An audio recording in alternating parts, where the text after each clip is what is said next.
Ty, just when I think the Cubs can't get any dumber, they go and totally redeem themselves. An 18-3 win. Let's talk about it.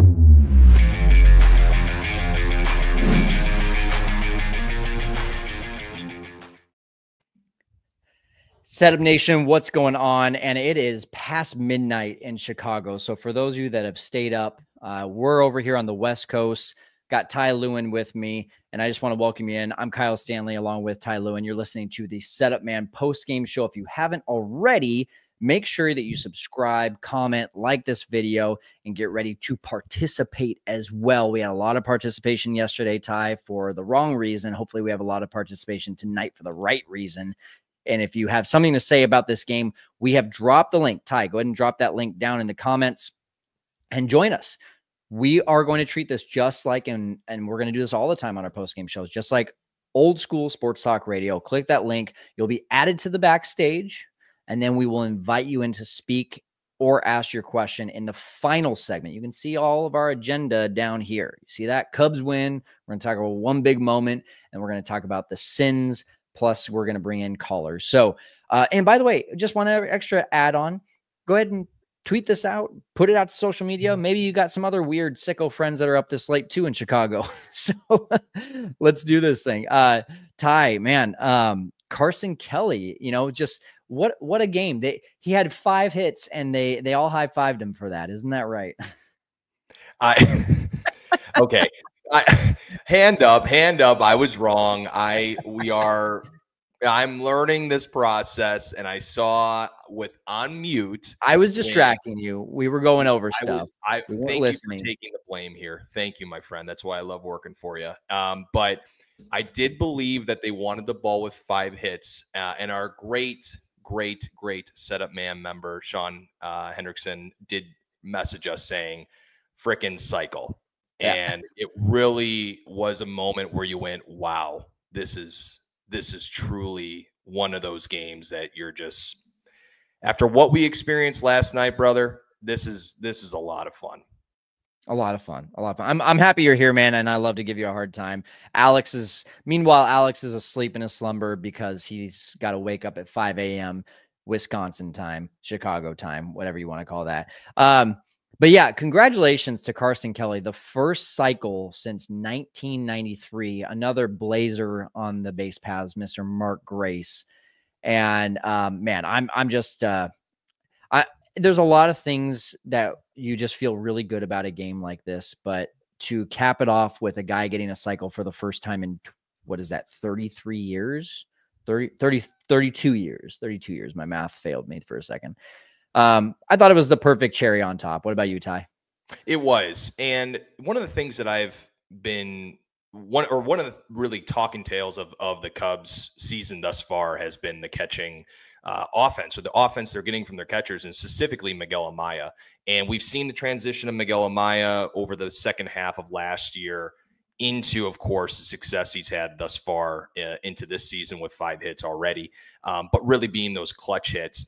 And Carson Kelly's just sort of been sitting in the background, and he was a name that a lot of people were very excited about when the Cubs got him. It was actually a name that was sort of broadcast right away. Hey, this is a guy that we can find to be sort of that backup catcher going into the upcoming season.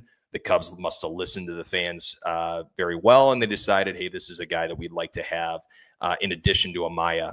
And to see him now step up in this huge moment in a way that none of us expected is so encouraging, Kyle, as we go through the rest of this season, because not only are we, a lot of Cub fans were a little concerned about, hey, like when Amaya's not catching, can he DH? This sort of relaxes everybody a little bit and says, hey, like we're looking good. It is. And I think when you look at, you know, the terrible start that Yan Gomes got off to last year, and just the sudden drop off, and then Miguel Amaya is just not it for the first 3 or 4 months of the season. To have a catching duo that is actually doing their job is really exciting. So an 18-3 win, man, it just never felt close. Even when it was 5-3, I just didn't feel like it felt close.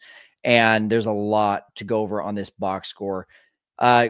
comments. Let's start seeing those comments. Light it up, Cubs Nation, Setup Nation. Let's hear you down in the comments. Join us in the backstage. Ty, let's drop that link again. We want to start seeing you guys. We're gonna probably get to callers sooner in this show than we did yesterday because there's just not as much drama to talk about. We'll say this time. We got 30 people in the live chat. Thanks for jumping with us and being on after midnight. So box score here. Let's just take a look. Ian Happ, the lone hitless starter. Yeah, I'm looking at the box score for really the first time, admittedly.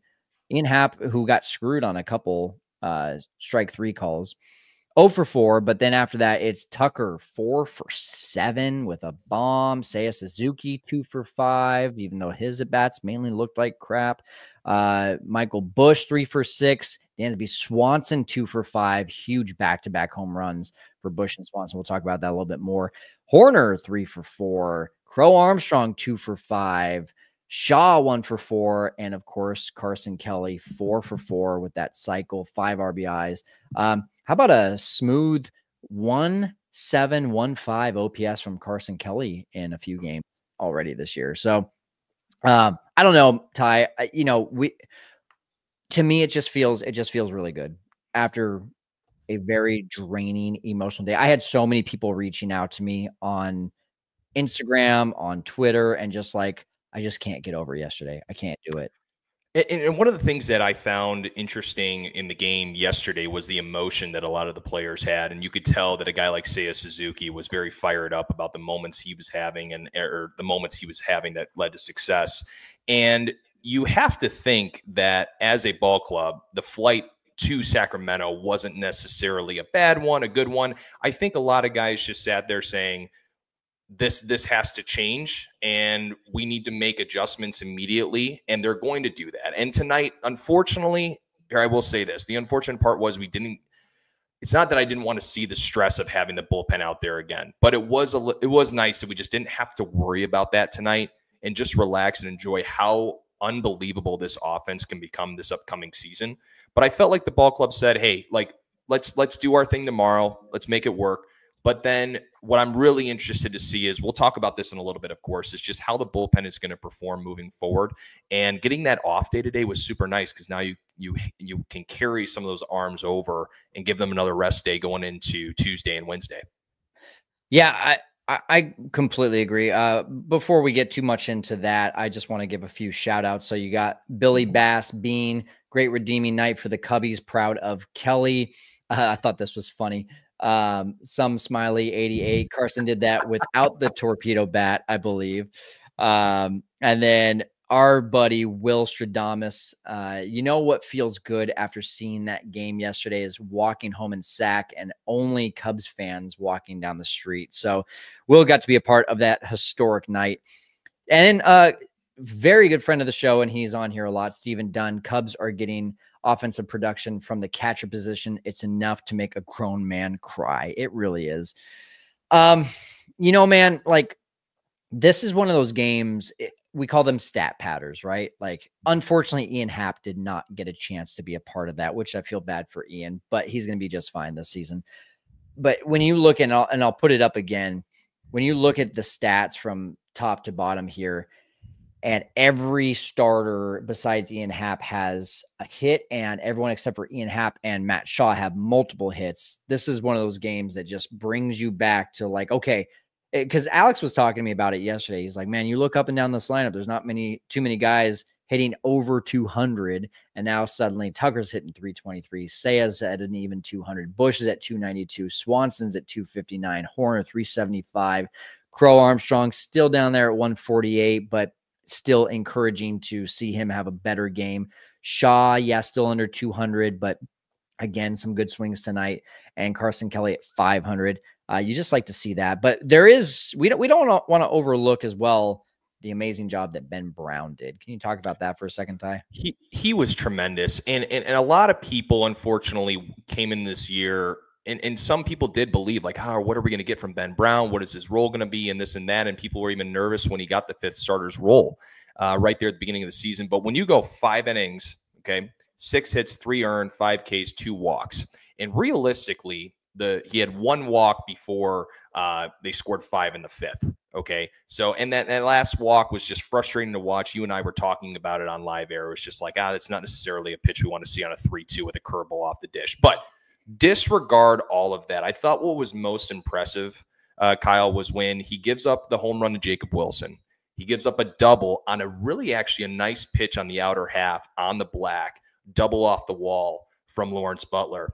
And you sat there and both of us immediately looked at each other and went, oh boy, here we go. This is what we as Cub fans have become accustomed to, is moments like this. What are we going to see? He gets a ground ball from Butler. He gets a fly out. And I can't remember the third out. But what I saw from that guy was somebody who was a little bit pissed that those two, the two at-bats at the beginning of the inning occurred. And honestly, like, that's fine. Like, you're up 4, Jacob Wilson hits the home run. So what? But that Lawrence Butler double was key there. And it was saying, okay, how are you going to handle this now with Rooker, who's, in my opinion, one of the most underrated players in all of baseball? Yeah. Man, that guy handled him like a pro, like a pro's pro. And I sincerely love to see this out of a guy who is considered our 5th starter and is a guy that potentially has the ceiling of that 2nd or 3rd. And tonight he really showed that, Kyle. Yeah, absolutely. This was pretty cool. Before we go on to our one big moment, Steve Jewell says, we got to see a pitcher hit and a catcher pitching to a pitcher at that. Hello. That's beautiful. That is beautiful. Well I said. love when people find the weird parts of the game. Steve, that's tremendous. And how about this? I think they need to do away with this type of save. But Colin Ray, because it was 3 innings in his last 3 innings, gets a save in an 18-3 ball game. Rules that should be, or stats that should be changed. What would have been the betting odds for Carson Kelly cycle and Colin Ray getting a 3-inning save? I mean, really, I don't know what you put that at, but that's for another discussion on a different day. I think that's a little bit better than whatever you're winning on covering the over, which you did tonight. Congratulations. All right, let's move on to our second segment. One big moment now in an 18-3 ball game tie. Is there really one big moment when you feel like the Cubs just had a driver's seat position this entire game? It goes back to the identity of this team, and that's speed, right? So in the top of the 5th, Nico comes up, he works a 3-2 count and ends up getting a single through the left side. And we've seen how this lineup has been constructed at the bottom half of the lineup, and we are going to cause havoc. Absolutely. But really, a lot of it stems from a guy like PCA. And he had some rough at-bats tonight, but he had this at-bat where he hits a single, or excuse me, we think it's a single through the middle out to center field. Nico takes 3rd. And you and I are watching the game, Kyle. And I just say, is PCA about to take 2nd? And I just said it kind of like, and all of a sudden, little Tasmanian devil PCA is sliding into second base. And you sat there and you went, that changed everything. That changed the entire game at that moment, because it immediately put pressure on them to execute on pitches right away. They walk Shaw right after that, and then that leads to a Carson Kelly single up the middle that scores 2. I think personally, Kyle, that changed the entire momentum of the game. I gotta tell you, I disagree. I think it's Julian Merriweather coming in and finally getting his time to shine. I'm really glad you brought that up. Wait, we want to talk about that in a second. But no, I think when you look at the box score, it's crazy because we're talking about speed that changed the game, and there is no stolen base to be seen in this 18-3 ball game. In fact, the only quote unquote speed that you could actually take from the box score is a triple from Carson Kelly, which just was a funky bounce off of the wall. But it was PCA being aggressive. It wasn't that he caught the defense on their heels. He's just so aggressive and he's so freaking fast. And then, not to be overlooked as well, after Carson Kelly's 2-run single, a couple batters later with the bases loaded, Matt Shaw goes 1st to 3rd. And I want to add, not only was it the speed, but I also think just the fact that it was 2nd and 3rd changed the way that, was it Spence at that point, or was it still Estes that was pitching. Whoever it was, I think it was I still believe they went to Estes. Spence after that. Yeah. It was Spence? Okay. I believe so. I may be wrong, but yeah. I think it changed the way that he pitched to Matt Shaw, because you saw on a 3-2 pitch, he threw something that was way outside, which meant he was probably trying to get Matt Shaw to chase something because he had that extra open base. And now suddenly you got bases loaded, and it's now a 5-0 game on the single by Carson Kelly. And then you got a 6-run right out there with Matt Shaw on third base. It opened it up completely. And to me, that was huge. It was. So the A's had scored 3 before that. So it was I believe it was a 5-3 ball game. No, I just want to make it clear, because that's why that moment was so critical, because the A's had come back in that 4th inning and scored those 2 runs, and then ultimately, you're right, to make it 7-3. My apologies. No worries. Yeah. But yeah, to me, the big moment that really like set the tone was you after a huge loss the night before, and come out and score 4 runs in the top of the 1st inning, back-to-back home runs. Dansby's swing looks really good right now. This is the swing that we paid him $177 million for. You don't have to be an all-star at the plate. You just have to be an all-star in the field, and you have to go on these streaks. Man, when he's up the middle to the right side, like that's where his swing is at. And it looks really good to see that. And it was just, to me, like the back-to-back home runs and the 4 runs in the top of the 1st inning was the emotional, like, hey, we don't get kicked down. We're ready to come back and we're ready to win this game. And that was my one big moment, Ty. Amen. And look, and throughout the game, it really never felt like the only time that the Athletics felt like they really had a chance was in that 4th inning. And I love the fact, like I talked about earlier with Ben Brown, just being nails and just saying, look, like, yes, that happened, but I can still execute my pitches. The one that Jake Wilson wasn't executed well, I felt like the one to Butler, if you look up on the screen, maybe could have been a little bit more outside, but I felt like the whole night he was executing his pitches. And it just felt like it was like a complete game from the Cubs that was like, we haven't seen that yet. In my opinion, I don't feel like I've seen that yet from the Cubs. Now, we'll see what happens here the rest of the series, but I'm intrigued, very intrigued by what I saw tonight. Well, and let's just do us a favor and get out in front of this. This was a game after a really bad bullpen game that now Council's feet are held to the fire for the rest of the series. You got 2 days and then a rest day on Thursday before you go back to Wrigley.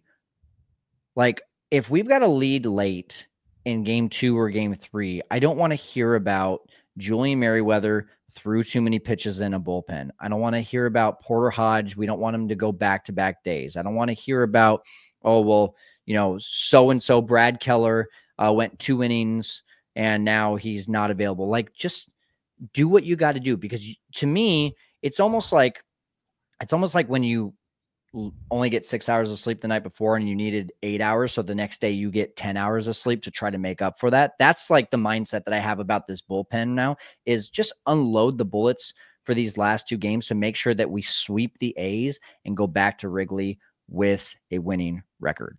That's what I got. That's it. I love it. Nothing else to say? No, I think I like I said, this team, it's going to be a little bit of a roller coaster here at the beginning, folks. And the April schedule, I will touch on this probably way too many times. But when you have a schedule like you do in the month of April, and you're flying to Sacramento of all places, you're flying to unique settings, and then you got to go play these other top of the line big league clubs in the league, and you do not have your bullpen in shape. There is a lot of stress put on this organization right now to get this right. It is very evident. I hope, when I say all that, I hope the reaction is a positive one coming tomorrow night, because I think that's where these things will come into play.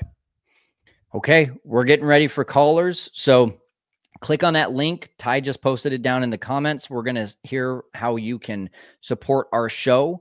And as soon as we come back from this commercial, we're going to start to hear from people like Jacob and a few others that are in the backstage. We'll see you in a second. Setup Nation, I want to take a quick break so that you know how you can support our channel and wear some cool swag like this. We've teamed up with Obvious Shirts to give you a chance to have your very own Setup Man shirt or hat. Pick from 3 different types of shirts or my personal favorite, the trucker hat. Go to the link in the description of this video and podcast to claim your Setup Man apparel. And thank you so much for supporting our channel. Okay. Ty, we got sins up on the agenda. We can just breeze through this. The final score today was 7-2. The A's had way more mistakes than the Cubs. The only 2 mistakes that you could say the Cubs had, I don't even think I have them. Yeah, no, I do have them in front of me. We've got the 2-out walk from Ben Brown, and then Ian Happ just watched strike 3 with a runner on third base. Arguably not a strike. Either way, you and I kind of talked about it. Should be swinging when it's a runner on third. But man, if that's the only mistakes that you've got, you deserve to win this game. And I want to point out too, even though it was an 18-3, and you kind of look at this and you say, well, wait.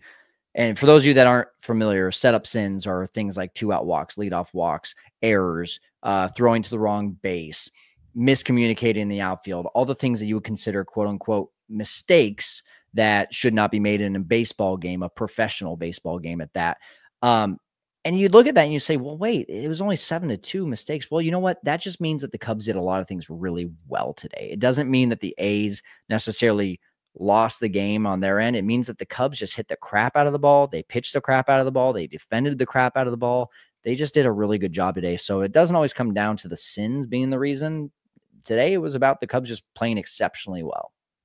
And I think the setup sins really tell a story about the entire series. When we count them all up and we get to see the entire story of the series, and a lot of the times, and I think we're going to encounter this throughout the entire season, is that those moments or those series where the Cubs, whether they do win or lose, really tell the story of whether they went 2-1 or 3-1 or 2-2 or 1-3 or unfortunately got swept. So those things, maybe some games aren't necessarily going to tell the biggest tale, but I think for today, if you were watching the entire game, the Cubs really felt like they took advantage of the moments and didn't necessarily play bad baseball really at all. Absolutely. Ty, you ready to go to some sleepy callers? I am ready, man. I'm ready. All right, awesome. I'm not asleep, so I'll be ready to go. You might see me rubbing my eyes. I'm getting there. But we're running through this thing past midnight for you guys. All right. He was first yesterday. He's first again today. It is Jacob. What's up, man? Well, hello again. I probably should be getting to sleep because I got school tomorrow, but hey, you got the nice mic this time. I was gonna say, dude, classy, buddy. Classy. I record music and everything. Oh, nice. Win awards in the state. So very cool. Besides that. And he knows Cubs baseball. How cool is that? Have you ever made a Cubs song? I have not. I kind of want to do it, but it will be quite weird because I do write a lot of metal music along with jazz and classical. So we'll see what happens with that. I would love that. I would love if the first part of that is one of those, and then the next part is the other. It's just starts off super slow jazz, and then it just goes into hard metal rock. That would be awesome.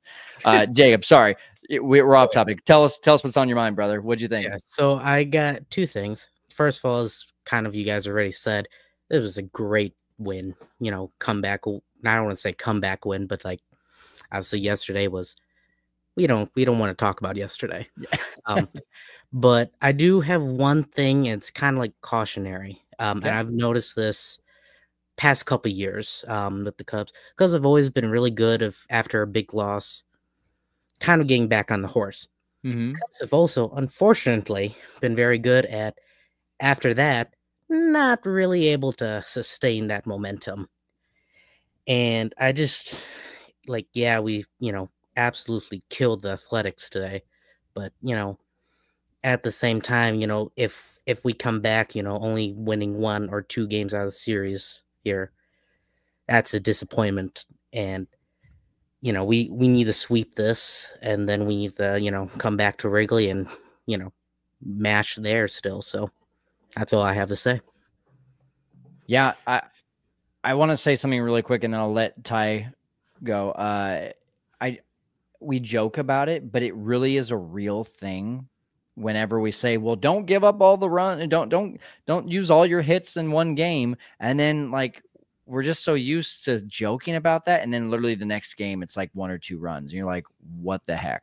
That could have been spread out. What are we doing?" And that's not the way that baseball or sports work, but that's the way it feels in the moment, right?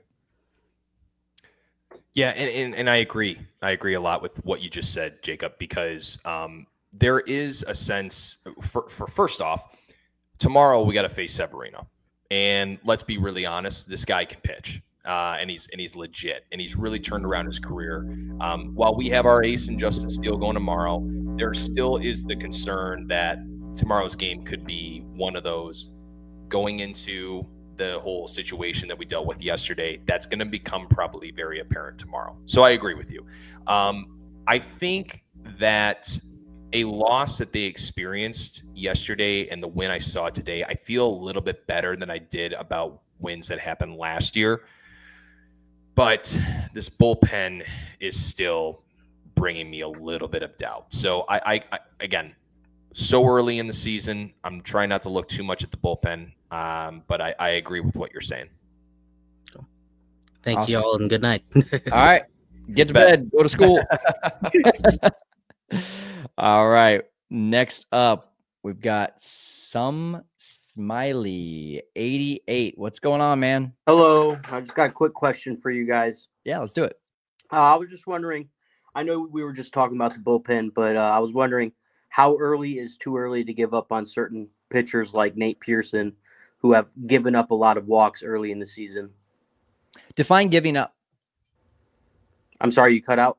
I said define giving up. When you say giving up, like, does that mean DFA him? Does that mean send him back to the minors? What does that mean? Yeah, sending him back down. I mean, we got a honeypot of pitchers in the minor leagues right now. I mean, we could pull up some other guys like Jordan Wicks or, well, we can't do Petit anymore.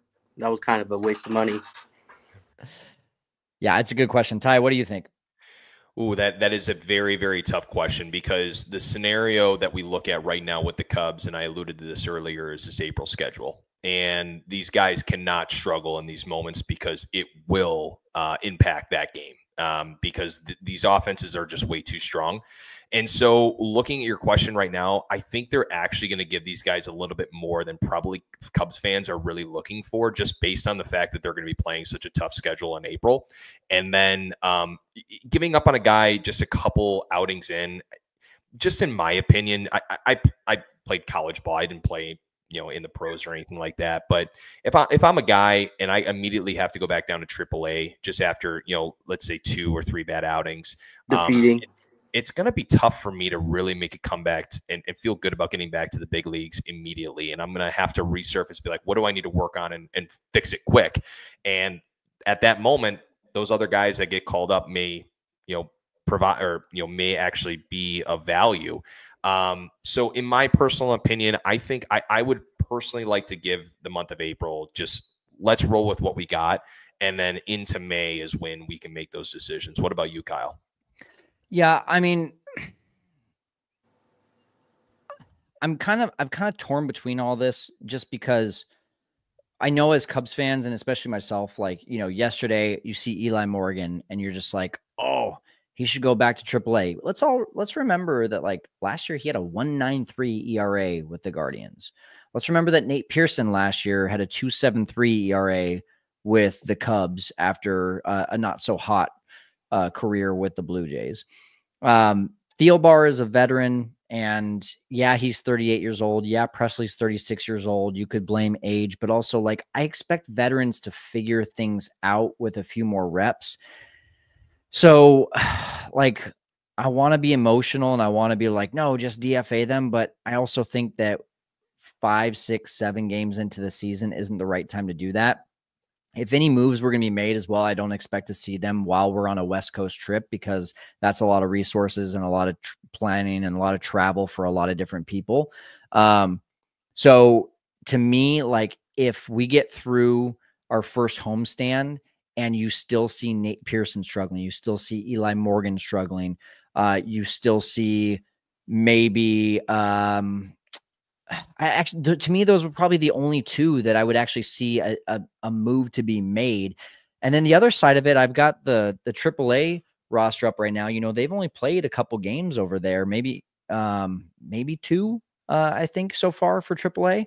And Jordan Wicks has 4 2/3 innings. Connor Nolan has 4 innings. And then everyone else is between a third of an inning to 2 innings. And so you've got in that list, Phil Bickford, Gavin Hallowell, Brandon Hughes, Daniel Palencia, Ethan Roberts, Jack Neely. Like, these guys haven't even gotten their bearings under them in AAA yet. So the only thing that you could really argue is, okay, if we need to move Ben Brown to the bullpen and we need to move a different guy to this as a starter, Jordan Wicks is probably the only guy right now that you actually say, hey, let's bring him up, because the other guys still need reps. They still need more stuff to get their confidence into the 2025 season. So I do think it's too early. So to answer your question, I would say after the first homestand. Okay. I want to see Jordan Wicks up soon. Yeah, I mean, I've said it before. I think Colin Ray is going to get starts. I think Ben Brown is going to get starts. I think Jordan Wicks is going to get starts. You might see Brad Keller be an opener. You might see isn't it funny how that whole Lance Lynn thing just like completely died? Like, we were all terrified that he was actually wearing a Cubs uniform, and now it's just like not a real thing. Javier Assad is going to get a lot of starts. The way that all of this stuff moves, the only one that you can't move down is Colin Ray, but Colin Ray is probably going to be on an IL at some point. And so there's going to be, between Matthew Boyd, Colin Ray, and these other 3 guys that could be cycled between AAA and the majors this year, there's going to be like 5 guys taking up that 4th, 5th, maybe even 6th starter position that are going to account for call it 60 starts between the 5 or 6 of them. I really believe that's what's going to happen. I'll make one other point that I think it may, and this may be just a bad take, and I apologize, but I look at the Tyler Zombro effect, and I look at the way that they brought in Tread Athletics, and I look at the way that the organization has really saw as this whole pitching infrastructure challenges that they've had over the last couple of years, and how they've really wanted to change those moving forward.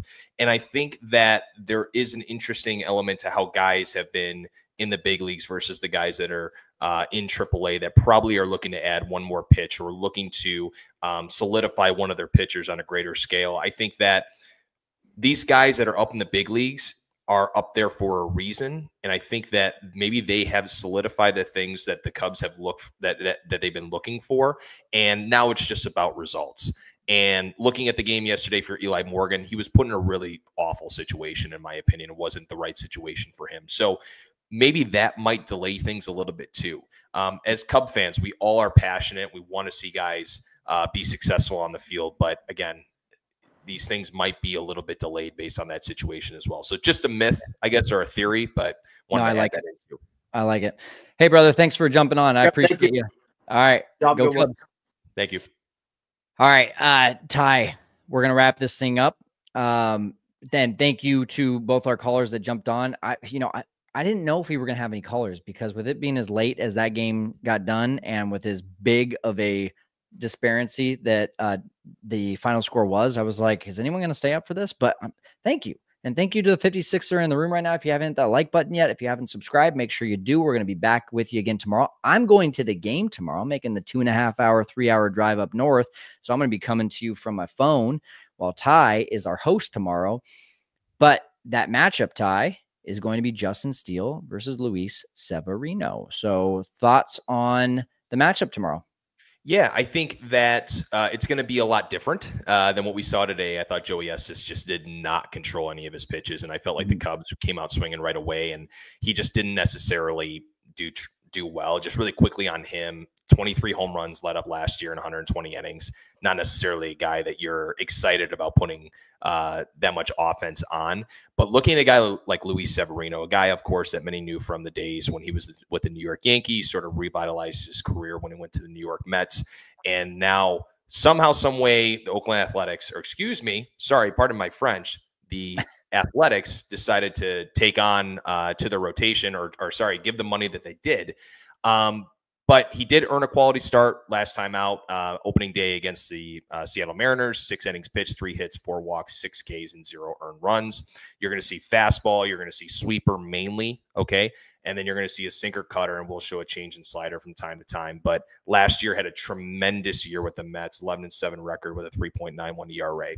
To all wrap that up into a bow, you got our guy with Justin Steele tomorrow. I think this could be one of the more interesting games we see thus far, just because I saw something in the chat earlier, might have been Mark or someone like that who said this place is a launch pad. We saw that tonight. The winds were gusting out to center field. We'll see how that is tomorrow night.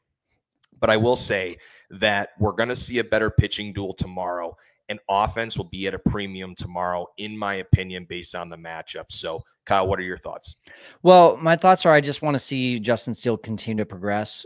He's faced two of the better offensive lineups, even though the Dodgers didn't have Mookie and Freddie Freeman, who, by the way, hurt himself getting into the shower today, in case you guys missed that. Everybody, that happens to everybody, by the way. It happened after the age of 30, it happens to everyone, Ty. If it's happening to you now, I feel bad for you.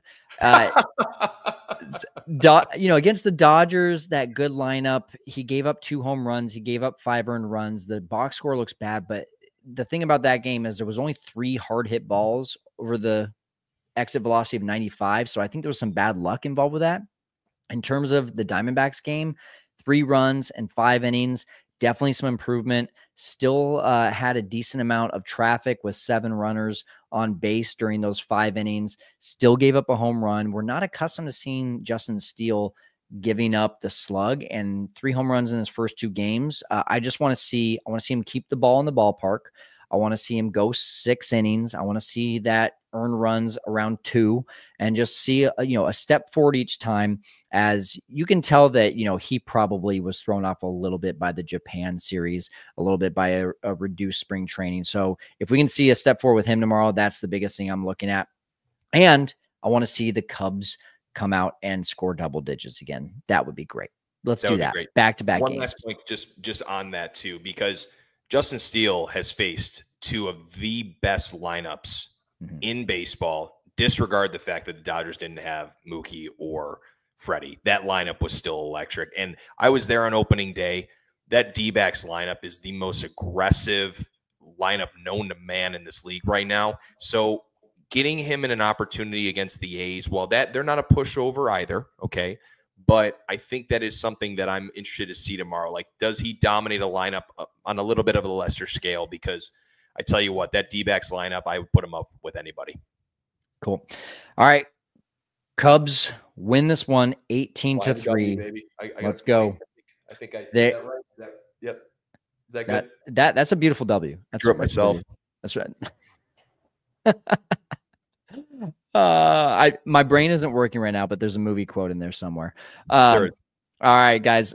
Cubs win this one 18-3. The record's now 3-4. They try to go to 500 tomorrow. Ty and I are not only going to go put our arms in ice, we're going to go lay our heads on the bed. Thank you for joining us this late at night. Go Cubs, go. Thanks, Ty. See you.